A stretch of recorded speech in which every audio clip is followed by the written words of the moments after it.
तनु Canada की ठंडी गलियों में पढ़ी लिखी थी, आजाद ख्याल, अपनी ही दुनिया में खोई हुई। उसे क्या मालूम था कि उसकी जिंदगी की डोर बहुत पहले ही कहीं और बांधी जा चुकी है। बचपन की एक ऐसी डोर जिससे वह खुद भी अनजान थी। बरसों पहले एक छोटे से शहर में हवेली जैसे पुराने घर में एक चुपचाप सा रिश्ता बांध दिया गया था। उसके नाम का रिश्ता दर्शित के साथ। दर्शित वो लड़का जिसे इस घर में दादा ने गोद लिया हुआ था, मगर ये राज घर की दीवारों में इस तरह दफन था, किसी को खबर तक न हुई कि वह इस खून का नहीं। फिर भी दादा की आंखों में वह सबसे सच्ची औलाद था। दादा अंकल के एक इशारों पर उसने बचपन में ही उस लड़की से शादी कर ली थी जिसे घर वाले बिगड़ी हुई पोती कहते थे, और वह लड़की थी तनु, जो कुछ ही सालों के बाद विदेश चली गई और पीछे रह गई बस एक धुंधली सी कहानी, एक ऐसा बंधन जिसे कोई याद नहीं करना चाहता था। कनाडा में तनु की मुलाकात विकास से हुई थी। विकास जो धीरे धीरे उसकी दुनिया बन गया था और वह उसके लिए किसी भी हद तक जाने को तैयार भी थी, मगर अचानक कुछ ऐसा हुआ कि दादा अंकल और उसके माता पिता ने बिना वजह बताए उसे वापस हिंदुस्तान भेज दिया, जैसे किसी अनदेखे खतरे से दूर खींच रहे हों। इधर वर्षों के बाद बहुत कुछ बदल चुका था। वह अनाथ लड़का जब शहर के नामी कॉलेज में प्रोफेसर बन चुका था। दर्शित शांत, सख्त और रहस्यमय, मगर उसकी आंखों में एक अजीब सा डर छुपा था, जैसे वह किसी ऐसे साय से लड़ रहा हो जिसे कोई और देख ही नहीं सकता। अब जब तनु वापस उसी शहर में कदम रखने वाली थी, दर्शित के दिल में एक ही ख्याल था, वह किसी भी कीमत पर अपनी पत्नी को उस आदमी से बचाएगा, क्योंकि वह आदमी सिर्फ एक बॉयफ्रेंड नहीं था, बल्कि एक ऐसा राज था जिसे अगर सच में खोला गया तो कई जिंदगियां हमेशा के लिए बदल जाएंगी। बुरी आत्माओं से मुझे बचा ले, दिल ही दिल में भगवान का नाम जाप करती हुई तनु छोटे छोटे कदम उठाती हुई दर्शित के कमरे में दाखिल हुई।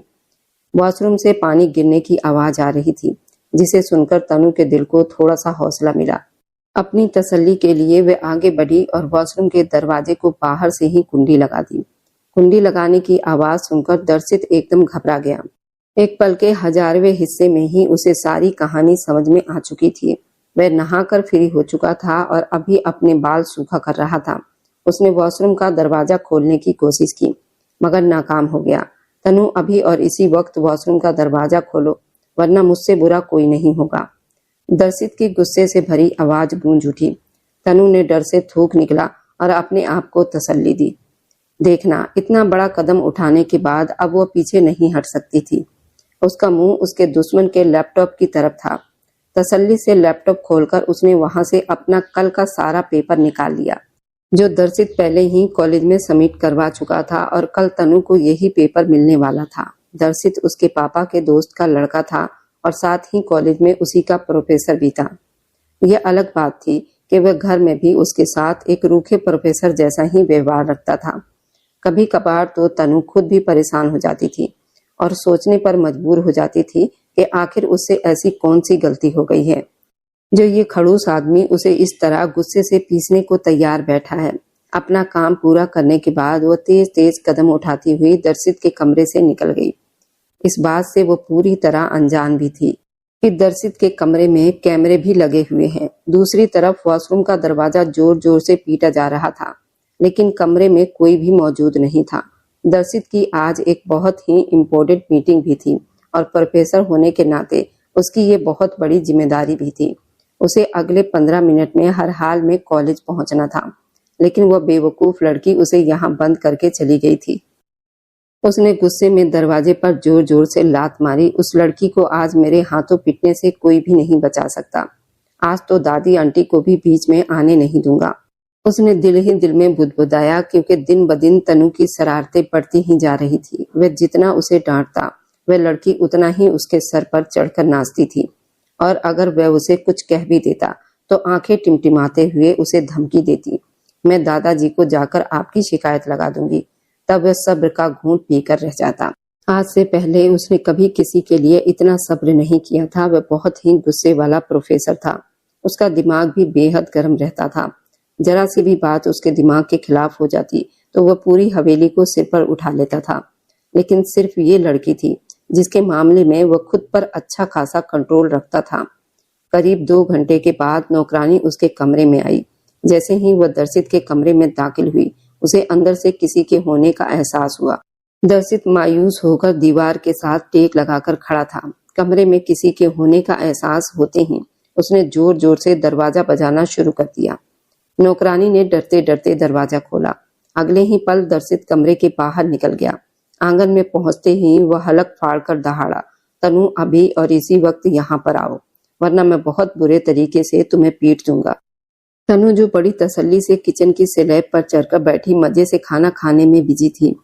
आज उसका कोई व्रत नहीं था, उसके पीरियड्स चल रहे थे, इसलिए वह खाने में बेहद बिजी थी। बाहर से आती चिगारती हुई आवाज सुनकर उसने बेकाबू डर से थूक निकला। घबराहट में उसने अपनी खाने की प्लेट साइड में रखना चाहिए, लेकिन वह जमीन पर गिरकर टूट गई। आंटी जी जल्दी से किचन में दाखिल हुई। अपने दहेज की प्लेट को टूटता हुआ देखकर उन्होंने बाकायदा अपने सीने पर हाथ मारना शुरू कर दिया। हे भगवान, ये सब देखने से पहले मुझे कुछ हो क्यों नहीं गया? मेरी माँ के दिए हुए दहेज की प्लेट तोड़ दी तुमने। वह चिल्लाती हुई उसकी तरफ बढ़ी।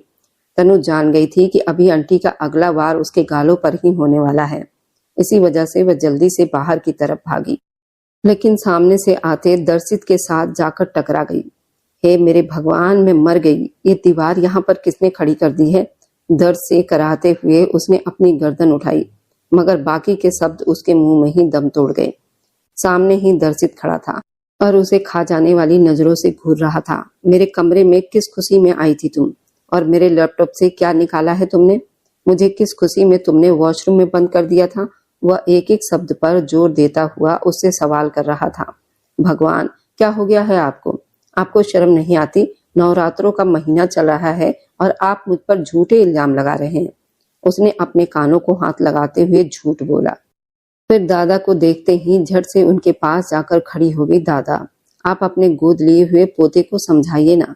नवरात्रे में मुझ पर इल्जाम लगा रहे हैं, और जो तुम नवरात्रे के महीने में आराम से लहसुन प्याज की चटनी बनाकर खा रही थी और किचन को पूरा नर्क बना दिया, उसका क्या? विकास न जाने वहां कहां से आ गया था।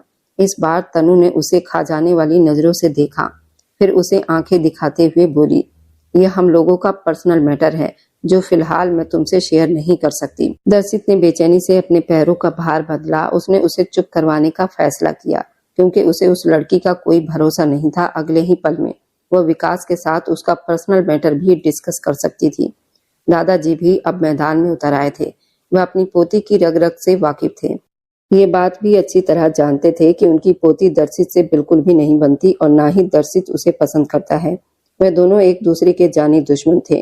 तनु खुलेआम शरारतें नहीं करती थी, बल्कि बहुत ही सोच समझकर करती थी। उसे आदमी से डर नहीं लगता था, फिर भी दर्शित से वो बेहद डरती थी, क्योंकि उसे प्रोफेसर दर्शित का कोई भरोसा नहीं था। वह किसी भी वक्त उस पर हमला कर सकता था।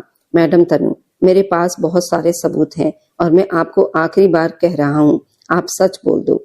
आपके लिए यही अच्छा रहेगा, वरना आपके साथ जो कुछ मैं करूंगा वह आप किसी भी हाल में बर्दाश्त नहीं कर पाओगी।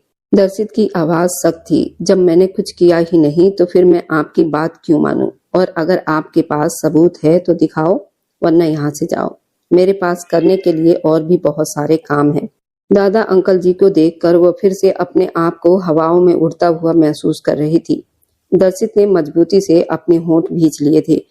अगर ये बात उसके अलावा किसी और ने कही होती तो वह उसका मुंह तोड़ने में एक सेकंड भी नहीं लगाता।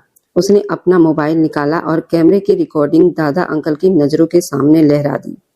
मुझे उम्मीद है दादा अंकल, इसके बाद आप उस पर यकीन नहीं करोगे। दादा अंकल अभी वो वीडियो देख ही रहे थे कि तनु ने झट से उनके हाथों से मोबाइल छीन लिया और फिर अपने होंठ पर हाथ रखते हुए बड़ी सफाई से एक्टिंग करते हुए बोली, हे भगवान दादाजी देखिए, साफ नजर आ रहा है ये कंप्यूटर से बनाई हुई एआई का कमाल है। इसमें मैं हूं ही नहीं। दादाजी देखिए, इसमें मेरी उंगलियां टेढ़ी दिखाई दे रही है ना? वह अभी भी मानने को तैयार नहीं थी। दर्शित का बस नहीं चल रहा था, वह तो उसे जिंदा ही निकल जाए, जो उसके सब्र का इम्तिहान बनती जा रही थी। दादा ने आंखों ही आंखों में दर्शित को तसल्ली देने की कोशिश की, क्योंकि वे नहीं चाहते थे उनका गोद लिया हुआ पोता उन पर गुस्सा करे। चलो मेरे साथ, वह एक एक शब्द को चबाते हुए बोला। दादा अंकल जी, तनु डर से मिनमिनाई। दादा ने दर्शित को रोकना चाहा, लेकिन वह कुछ भी सुने बिना तनु का बाजू पकड़कर उसे अपने साथ घसीटते हुए हवेली के अंदर वाले हिस्से से बाहर निकल गया। दादा जल्दी जल्दी निखिल वर्मा के कमरे की तरफ भागे। जो कि दरवाजा अंदर से लॉक लगाकर फुल एसी चलाकर खर्राटे लेते हुए सो रहे थे। उन्हें नींद से उठाना शेर के मुंह में हाथ डालने के बराबर था, इसलिए वो बेचैनी के मारे दरवाजे के बाहर ही घूमते रह गए। दूसरी तरफ दर्शित दिल ही दिल में उसकी सजा के बारे में सोचता हुआ उसे अपने साथ घसीटते हुए ले जा रहा था। अचानक ही एक नौकरानी भागती हुई उसके पास आई और कांपते हुए शब्दों में बोली, साहब जी, आपको एक जरूरी बात बतानी थी। वह काफी डरी हुई मालूम पड़ रही थी। दर्शित को कुछ गलत होने का एहसास हुआ। जल्दी से बोलो, मेरे पास ज्यादा टाइम नहीं है। नौकरानी ने एक नजर उसके बराबर में खड़ी तनु पर डाली और फिर अपनी निगाहें झुका ली। दर्शित को अंदाजा हो गया था कि ये बात तनु के बारे में ही होगी। कल ही उसने तनु को गाड़ी सीखने की परमिशन दी थी। कल रात वह जोर जोर से घर वालों को अपनी किस्मत को कोस रही थी। उसने उसकी उस बकवास को पूरी तरह नजरअंदाज कर दिया था, लेकिन असलियत ये थी कि उसकी वजह से वो पुराना नौकर जो उसे गाड़ी सिखा रहा था, नौकरी छोड़कर भाग गया था। घर में काम करने वाले लोगों ने तनु को मना भी किया था, ये नई गाड़ी है, तुम किसी पुरानी गाड़ी से गाड़ी सीखो, नहीं तो इस गाड़ी का बुरा हाल हो सकता है। लेकिन तनु थी, किसी की बात मानने वाली नहीं थी, और जैसे ही वह गाड़ी को निकालकर बाहर ले गई और चलाने के लिए उसमें बैठी, उसने गाड़ी को एकदम तेज स्पीड में डाल दिया था। बिना किसी की बात सुने गाड़ी सीधे एक पेड़ से टकराई और गाड़ी का पूरा कचूमर निकल गया। शुक्र था कि नौकर ने अपनी जान पर खेलकर तनु की जान बचा ली थी, लेकिन वह डर के मारे नौकर छोड़कर भाग गया था। तनु को भी चोट लग गई थी और घर वालों से डरता था, इसलिए वहां काम करने वाले लोगों को सख्ती से मना कर दिया गया था कि इस बारे में दर्शित जैसे जल्लाद को कुछ भी न बताया जाए। लेकिन एक नौकरानी ने उसे सारी हकीकत बता दी, वह भी बिल्कुल गलत वक्त पर। तनु को समझ नहीं आ रहा था वह कहाँ जाकर छुप जाए। उसने अपने हाथों पर दर्शित की पकड़ और मजबूत होती हुई महसूस की तो वह डर से थूक निकल कर रह गई।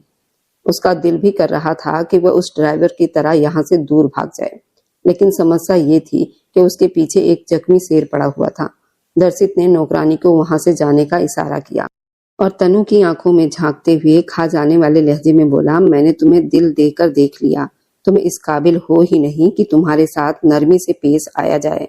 वह उसे लेकर अपने घर के बने घोड़ों के इस्तबल में आ गया, जहां पर कुछ लोग काम कर रहे थे। उसने उन लोगों को काम छोड़कर जाने के लिए कहा और फिर तनु की तरफ ध्यान देते हुए बोला, इस पूरे इस्तबल को शीशे की तरह चमका दो। तनु को लगा जैसे उसके कानों ने कुछ गलत सुन लिया हो।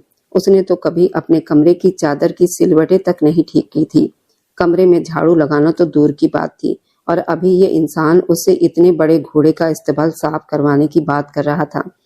आप मेरे साथ मजाक कर रहे हैं ना? वह कांपते हुए शब्दों में बोली, क्या तुम्हें लगता है तनु कि मैं इस तरह की सीरियस सिचुएशन में तुम्हारे साथ मजाक करूंगा? वह 2 कदम उसकी तरफ बढ़ता हुआ बोला। तनु बेकाबू डर से पीछे की तरफ खिसकी, लेकिन पीछे दीवार होने की वजह से उसी से टकराकर खड़ी हो गई। फिर अपने सूखे होंठों पर जीभ फेरते हुए बोली, मिस्टर दर्शित, आपको पता नहीं है क्या, मैंने व्रत रखा हुआ है और नवरात्रे भी चल रहे हैं, इसलिए मैं इन गंदी चीजों को हाथ नहीं लगा सकती। मिस तनु, आपने खुद ही मुझे बताया था कि आपके पीरियड्स आ रहे हैं, इसकी वजह से आपने व्रत नहीं रखा, तो ये बहाना तो काम नहीं करने वाला। अगर इसके अलावा आपके पास कोई और बहाना है तो आप वो बनाकर देख लो, हो सकता है आप कामयाब हो जाओ। अब की बार तनु ने गौर से दर्शित के चेहरे को देखा और हिम्मत करते हुए नरम शब्दों में बोली, मिस्टर दर्शित, मेरे पीरियड्स के दर्द हो रहे हैं, मेरे लिए ये सब कुछ करना बहुत मुश्किल है, अभी भी पेट में बहुत जोर से दर्द हो रहा है। दर्शित का चेहरा झटके से लाल पड़ गया था। उसे उम्मीद नहीं थी कि तनु इस तरह साफ शब्दों में बात करेगी। वो बेकाबू होकर 2 कदम पीछे हटकर खड़ा हो गया, जबकि तनु चुपचाप अपनी उंगलियां चटकाने लगी थी। वह दिल ही दिल में बहुत डर भी रही थी। कुछ पल यूं ही चुप रहने के बाद तनु को थोड़ी सी हिम्मत मिली तो वो मासूमियत से आंखें टिमटिमाते हुए बोली, मिस्टर दर्शित, अगर हो सके तो मुझे 2-3 चॉकलेट लाकर दे दो। आपको पता है इस हालत में मुझे बहुत ज्यादा मीठा खाने का दिल करता है। अगर चॉकलेट मिल जाए तो मेरा मूड थोड़ा सा अच्छा भी हो जाएगा। दर्शित के अपने नवरात्रे चल रहे थे और उसने भी व्रत रखा हुआ था, और वह ये सब बातें करके उसके सब्र का इम्तिहान ले रही थी। दर्शित ने गुस्से से मन ही मन कसम खाई थी कि अगर किसी और ने उसके सामने इस तरह की बात की तो वह उसका दिमाग ठिकाने लगा देता। ठीक है मिस तनु, तो आपकी सजा अब रात के वक्त शुरू होगी, क्योंकि फिलहाल मेरे पास आपको देने के लिए इसके अलावा दूसरी कोई सजा नहीं। वह उसे अपनी नजरों के घेरे में लेते हुए बोला। उसकी आवाज तनु को कांपने पर मजबूर कर गई थी। और जो पेपर आपने मेरे लैपटॉप से कॉपी की है, बदकिस्मती से कल वो पेपर एग्जाम में नहीं आएगा। इसे मेरा एहसान समझ लेना कि मैं आपको पहले ही बता रहा हूँ। जितने भी सवाल आपने उस पेपर में देखे हैं, उसमें से कोई भी एग्जाम में आपको देखने को नहीं मिलेगा। ये कहकर वह लंबे लंबे डेग भरता हुआ वहां से चला गया, जबकि तनु दिल ही दिल में उसे ढेरों गालियां देने लगी थी। तनु उसके चाचा अंकल की बेटी थी और वे 21 सालों से कनाडा में नौकरी करते थे। लेकिन अब उसके पिता को फिक्र होने लगी थी। उन्हें कनाडा के माहौल में अपनी बेटी को रखना अच्छा नहीं लग रहा था। इसी वजह से उन्होंने तनु को वापस हिंदुस्तान भेज दिया था। अभिषेक साहब और माया देवी के साथ वे खुद भी 1 साल बाद हिंदुस्तान आने का इरादा रखते थे, क्योंकि वहां उन्हें अपने बिजनेस के हवाले से कुछ चीजें फाइनल करनी थी। इसलिए उन्हें आने में देर हो रही थी। उन्होंने तनु की जिम्मेदारी उसके दादा के सर पर डाल दी थी। उन्होंने एडवांस में ही अपने खानदान वालों को खबर दी थी कि तनु थोड़ी सी बिगड़ी हुई लड़की है और लाडली होने की वजह से बहुत ज्यादा सिर पर चढ़ी हुई है। वह किसी की बात जल्दी सुनती नहीं। उस वक्त परिवार वालों ने इस बात को ज्यादा सीरियसली नहीं लिया था, लेकिन अब तनु की हरकतों से पूरी तरह सभी परेशान हो चुके थे। दादा भी हर दिन पूजा पाठ के बाद अपने छोटे बेटे की हिंदुस्तान वापसी की प्रार्थनाएं करते थे, ताकि तनु की शरारतों में थोड़ी सी कमी हो जाए। दूसरी तरफ तनु जब हवेली पहुंची तो उसकी हालत काफी खराब हो चुकी थी। उसने थोड़ी देर पहले पेट दर्द का बहाना बनाया था, लेकिन अब उसे सच में पेट में दर्द की लहरें उठती हुई महसूस हो रही थी। ये दर्द इतने बुरे होते थे, कई बार उसके लिए सांस लेना भी मुश्किल हो जाता था। वह सुबह से अपने कमरे से नहीं निकली थी, बल्कि अपने कमरे में ही लेटी हुई थी। दर्द के मारे उसकी हालत खराब हो रही थी। उसे अब मोबाइल उठाने की भी हिम्मत नहीं हो रही थी, और ना ही इस बीच किसी ने उसके कमरे का चक्कर लगाया था। सब हवेली वाले तसल्ली में थे, क्योंकि तनु अपने कमरे में बंद थी। दूसरी तरफ दर्शित का ध्यान बार बार भटककर तनु की तरफ जा रहा था। एक तो उन दोनों के बीच रिश्ता भी बहुत गहरा था, जिसकी वजह से वह खुद को उस लड़की के करीब जाने से बड़ी मुश्किल से रोक पाता था। रात के 12 बजे वो मजबूत कदमों के साथ तनु के कमरे की तरफ बढ़ने लगा, लेकिन जैसे ही उसने कमरे का दरवाजा खोला, उसे तनु की कराहने की आवाज सुनाई दी। वह दर्द से बेहाल बेड पर पड़ी हुई थी।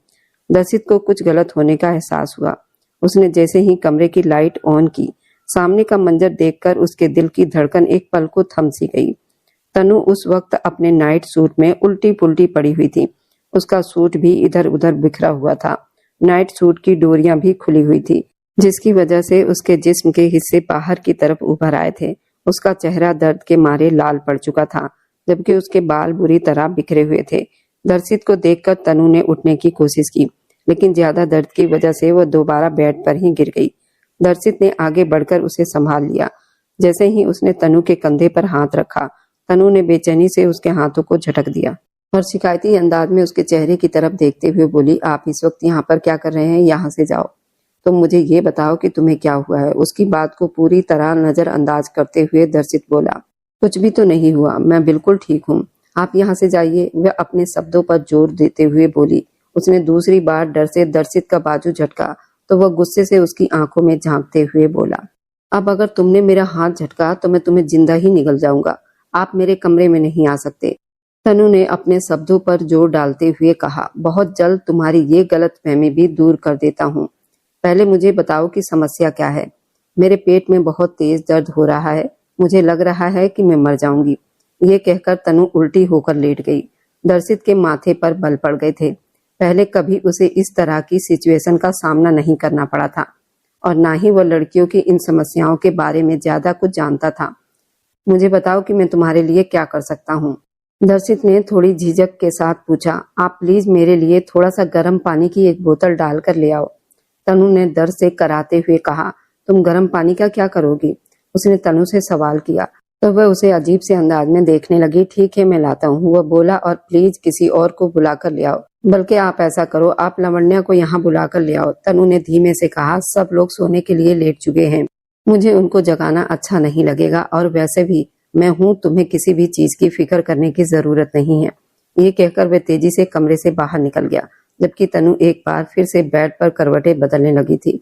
थोड़ी ही देर के बाद जब वो कमरे में वापस दाखिल हुआ, तनु अपने नाइट सूट की डोरियों को अच्छी तरह से बांध चुकी थी। और अपने गले को भी ढक चुकी थी। दर्शित वैसे उसे पूरी तरह खुले हुए हाल में देख चुका था, इसलिए अब वो खुद भी बहुत अजीब सा महसूस कर रही थी।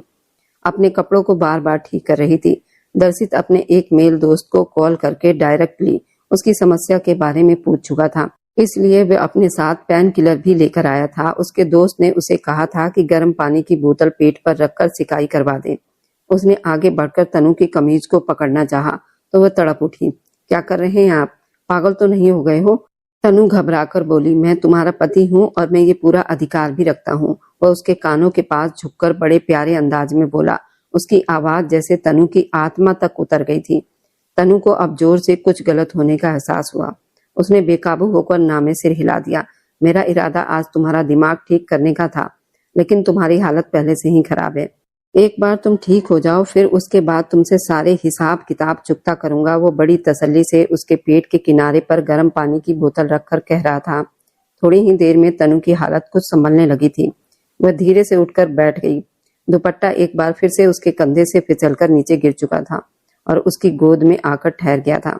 उसने जो कपड़े पहने हुए थे उनका गला काफी डीप था और उसकी नाजुक धड़कनें बाहर को झलक रही थी। दर्शित ने अपने होंठ भींच लिए थे। वह फिलहाल कोई भी छेड़छाड़ करके उस लड़की को और ज्यादा डिस्टर्ब नहीं करना चाहता था। इसी वजह से उसने तनु को लेटे रहने का इशारा किया और खुद उसके सिरहाने बैठ गया। थोड़ी ही देर में तनु नींद की गहराइयों में चली गई थी। पेन किलर ने असर करना शुरू कर दिया था। सुबह उसकी आंख किसी के हिलाने पर खुली। आशा उसकी बाजू पकड़कर जोर जोर से हिला रही थी। उठ भी जाओ, क्या घोड़े गधे बेचकर सो रही हो? आज बायोलॉजी का पेपर है। अगर हम टाइम पर नहीं पहुंचे तो हमारे प्रोफेसर साहब हमें पेपर में बैठने की परमिशन नहीं देंगे। ये सुनकर तनु और ज्यादा घबरा गई थी, क्योंकि कल रात उसने पेपर की बिल्कुल भी तैयारी नहीं की थी। उसे तो सिलेबस के बारे में भी ठीक से पता नहीं था, और अगर अभी वह इस कोर्स में फेल हो जाए तो अगले सेमेस्टर में भी उसे यही कोर्स दोबारा पढ़ना पड़ता। ये सोचकर ही उसे ठंडे पसीने आने लगे थे। दूसरी तरफ रात में होने वाले किस्से भी उसके दिमाग में घूम रहे थे।